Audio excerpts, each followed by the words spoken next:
Hey all. Turns out it wasn't my last book tag of the year. I was tagged in this by Michael Romeo. I feel like ages ago. It's probably only like a month or two ago, but this is the afternoon tea book tag, and I thought I was going to wrap up with the end of the year book tag, but I was like, oh no, I can definitely get one more in. So, last book tag of the year, and it's the afternoon tea book tag. And like I said, I was tagged in this, so I will be going through this. And this is not going to be news to all of the British people out there, but I was, at one point when I was in England, I was lucky enough to go to like an actual afternoon tea with like, scones and jam and clotted cream and all that fancy stuff. And it was amazing. And I totally get why the British people are into this. Obviously not a thing we do here. But I mean, I guess I'm sure like, there are places that I know there's like afternoon tea in some of the nice hotels in New York City and stuff, but it's not a common thing here. So yeah, anyway, that's not news to anybody. It's just a side note for myself. So the afternoon tea book tag, so I'm going to go through some of the different books. And I made a point this time to talk about books that I don't think I've ever talked about before, or if I have, maybe like once or twice. I haven't done a lot on these books, and so that was kind of the goal, is I really wanted to branch out a little bit. That's I think going into 2024, that's one of my goals, is to, I don't want to not talk about books I love, because I think the more I kind of reiterate that certain books are good, especially when they're not, the ones that everyone's talking about, I think it's important to be like, hey, you should read this book. It's really good. But at the same time, I also think like, I don't want to just make 1,000 videos about the same 10 books. So that's where I'm at with this. And yeah, so let's go through this. All right. So number one is Tea. And for Tea, it is a book that you find comforting. And so I'm going with, it's funny because as I was looking at this list, I was like, there's a lot of romance on this list. And I'm not really a romance person. As you'll note, though, it's almost all I think all the romance is YA. And I think I can like do YA romance. It's cute. It's light. It's, I tend to feel like those early relationships in your lives are, we've all been there. We've all gone through them. It's the stuff that, like, once people are out of college and, they're dealing with life, I just feel like it's either unrealistic or just sort of not, not really what I want to read about. So I guess I do like some romance, but they're also, most of these have, like, a good story as well. So this is Anna and the French Kiss, which is pretty much just a romance, but it's so cute and fun and light. And it's about this girl who goes to an American school in Paris, and she meets this French boy, Etienne, and basically she goes around Paris and goes to school and meets a boy. And I think there's like a show on Netflix, like Emily in Paris, that's really popular. I don't know anything about it. I didn't watch it, but so it may be, similar for fans of that might like this. I don't know. This is Stephanie Perkins, and, she has a few. She has Lola and the Boy Next Door, Isla and the Happily Ever After, I think. But Anna and the French Kiss was the first one, and they're not, they're standalone, but they also, some of the characters kind of show up in the other books. But, like, honestly, this was just so fun. And so when we're talking about comforting, it was just a nice, light read. It was happy. I got to go through Paris, and I love Paris. And so I got to, relive times in Paris and in this light, fun read. So if you're looking for something just fun and cute and quick, I would highly recommend this if you haven't read it. The next one is Scones, and this is a big, delicious book. And I was actually going to go with Look Closer because I just thought, like, the twists in it and the mystery elements were so good. But I've talked about that a few times, so I'm going to go with another book that I found delicious for different reasons. And this is Before I Fall by Lauren Oliver. Again, a YA book, a very long YA book. But this book is about a girl who's a mean girl. and she's awful. And she and her friends bully this girl, and in the end of, like, early on, it's like a few chapters in, there's a car accident, and then she wakes up the next day only to realize she's reliving her day. And so it's kind of got that Groundhog Day thing. But basically what she's doing, it's almost like Groundhog Day meets Christmas Carol, which, love Christmas Carol. And, essentially it's this girl, like, kind of reliving this day until she fixes some of, like, the negative things she's done in her life. It's really, really sad, though. In which I was actually surprised for, like, a YA book that they didn't kind of push for a more, I would say, like, clean, happy ending. I mean, it was resolved, but it's really sad. But I also think that's good, because it was a little more realistic, and I thought it was better for the ending. But yeah, there's a lot of scenes that are kind of, there's like a whole relationship with her and her younger sister that's really sweet. And, it just kind of, like I said, it's a little like Christmas Carol, where you just get to kind of look at things and be like, what mistakes have you made, and, should you change your ways, and so on. So, the next one is Clotted Cream, and this is a book you didn't like at first, but ended up loving. And I'm going with 13th Tale, not because I didn't really like it. I did like it, but I remember it reading really slow and kind of having a hard time getting into it at first. And that could have also just been I was busy, and, like, it is gothic mystery, and so, they tend to read kind of slow. But I know, like, it's not a slow book. It just, for some reason, it took me a while to get into it. And it wasn't that I didn't like it. I just was like, oh, this is kind of slow-paced. But at the end, I loved it, and, highly recommend it to everybody. So, yeah, it's, like I said, it's a gothic mystery. If you haven't read it and you like that kind of book, I would definitely check this out. It's, it's been around for a while. So, and I read it, I would say almost over 10 years ago at this point. So I don't remember a ton of it in detail, but I remember enough to, remember loving it. And so, do recommend this. The next one is Finger Sandwiches. This is a book you liked, but wasn't totally satisfying. And so I'm going with a book that I gave kind of I really like this, but I didn't feel comfortable giving it 5 stars. And that's 8 Perfect Murders by Peter Swanson. I love Peter Swanson's books. They're really just like tight, compelling mysteries, thrillers.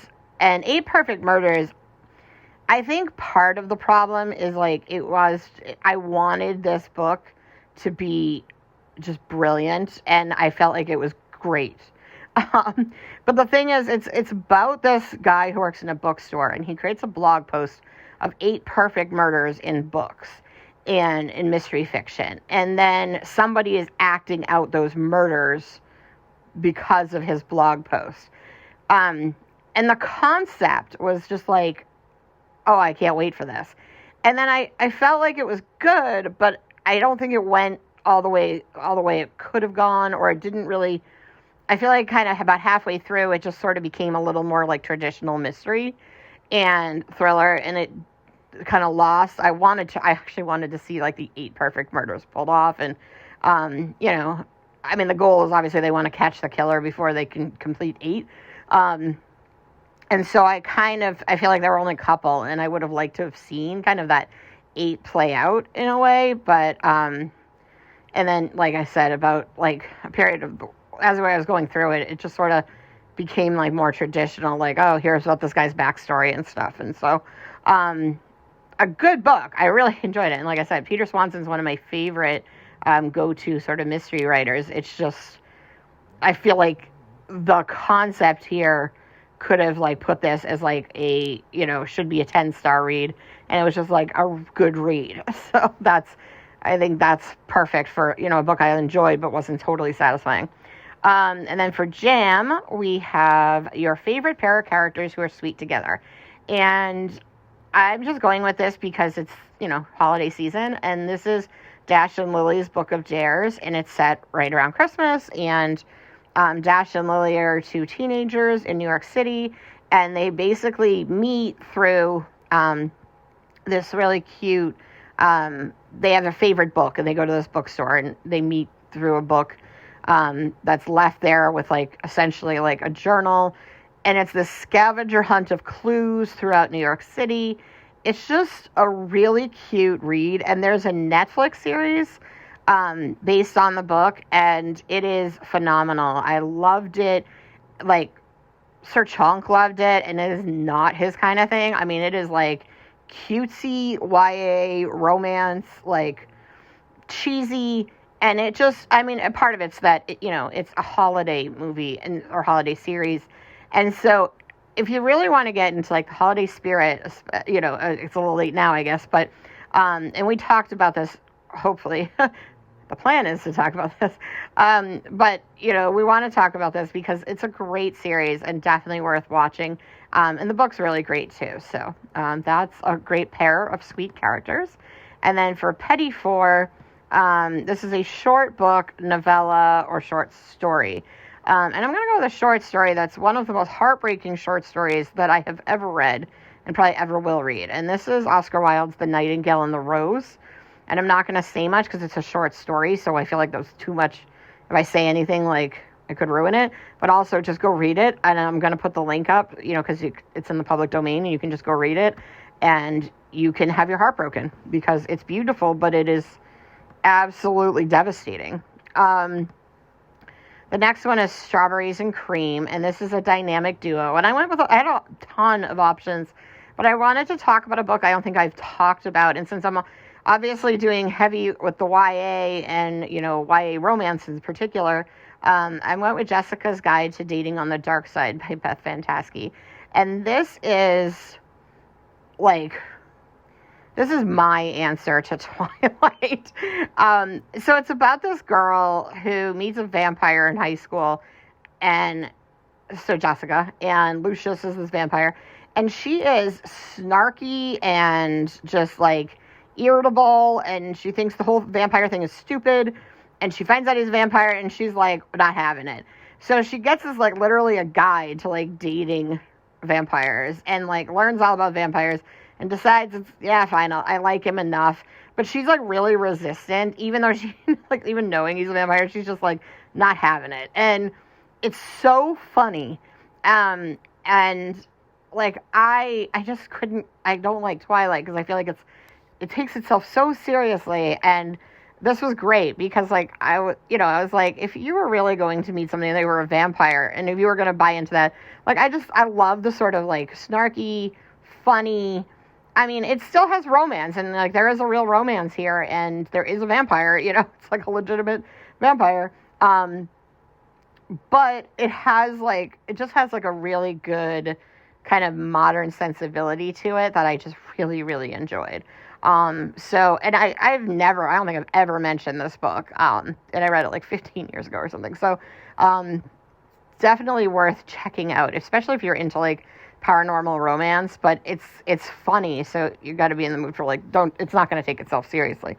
But again, like I said, it's still a legitimate romance. It's not, like, mocking romance. It's just a pretty funny book. And then A Fine Teacup, and this is a character too beautiful for this world, and I am going with Manchi, the dog from The Knife of Never Letting Go.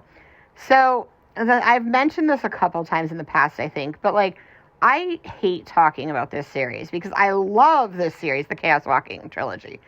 But I read this book, and about 70 to 80% of the way through, the character Manchi, the dog, who is the companion to the main character, is killed, and it's awful. It is the most tragic, heartbreaking, awful scene that I think I've ever read, and I mean, part of it's because, like, yes, I'm very sensitive to, like, animals being killed and animal deaths. I can, like, read horror novels about people being, like, murdered all the time, and it doesn't bother me, but, like, I can't do animal deaths, and it's so sad. Like, to the point where I took the book, I borrowed it from a friend of mine, and I brought it back to her, and I was like, I'm not finishing this. I can't believe you didn't tell me. And she is a huge dog lover, so I was like shocked that she would have like recommended the series. And she's like, you got to the dog, and I was like, yes, and and I was like crying. It was awful. And she was like, listen, just try to finish it. And so I finished it, and I was like, okay, fine. I finished it. The book is good. I appreciate that it's a good book. I can't continue with this series. And she was like, well, like, there are no other dog deaths. So, I mean, lots of awful things happen, but no dog deaths. So she was like, if you change your mind, I have them. And so it took me like a couple months. Like, I was like, I'm going to go back and finish that series because I'm kind of intrigued by like where it was going, where the story could have gone. It's like this dystopian world. There's like a gender-based war between, men and women because men can hear each other's thoughts, but they can't hear women's thoughts, and they don't know why. And so there's like this whole thing, and it's like political, and so it's really great. Like, there's a lot of great social commentary. There's a lot of just really intriguing insights into like war and violence, and and you've got these two young characters, a boy and a girl, and they're teenagers, and so they're coming of age through all this, and how they kind of like have this relationship, but they're on the opposing sides, and so there's a lot of really great stuff going on in this book.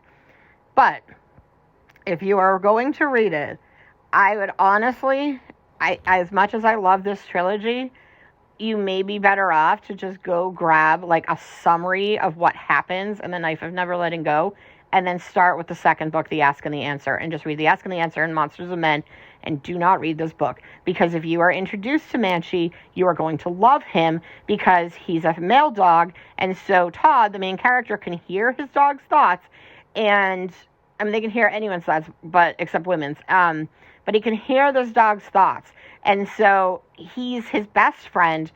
Manchi's a main character. We hear his feeling. I mean, he's an idiot. He's a dog, so like most of his thoughts are food. But he's so adorable, and if you are an animal lover, you're going to fall in love with him. And then his death, because you can hear his thoughts and his confusion as he's being killed, and it's just so horrendous that it like it will destroy your life. So I never recommend skipping a book, especially a book I love and that I like gave 5 stars to. But honestly, if you're going to read this book, like, pack in with some tissues, because you're gonna fall in love and he's gonna be taken from you in a brutal, horrible scene, and you're going to hate every single second that you have spent reading this book. It's a great book, great series, amazing series, and I highly recommend it. But like I said, you might be better off to just skip right to book 2 and just read the summary of what happened in book 1 so you have the basic premise. It's hard to do that because obviously you don't get all the nuance and the details, but honestly, I don't know if it's worth the pain of reading this book. So that's my afternoon tea book tag. Have you read any of these books? Are you interested in any of these books? This is very YA heavy. I used to read a ton of YA. I haven't really read as much lately, but I do really like YA in general. As you can see, a lot of it I like contemporary YA, and I just think there's not, there just isn't as much that gets pushed, and so I haven't really been as like up to date on YA lately. But I don't always love romance, and if it has romance, I need it to have like something unique to it. But I do like YA contemporary, and that tends to be where I tend to go when I read that. So, I mean, I think a lot of the stuff that you see is either YA thrillers or YA fantasy, and like some of it's good, but that's not really my place usually where I flock to. So, but yeah, check some of these out if you haven't read them. And like I said, I will put the link for Nightingale and the Rose, and you should go read it and then cry a lot about how sad that short story is. All right. Happy 2023. Thanks for being part of all of these tags, and hopefully moving into 2024 there'll be some really fun ones, and it'll be a better year. All right, see you soon. Bye.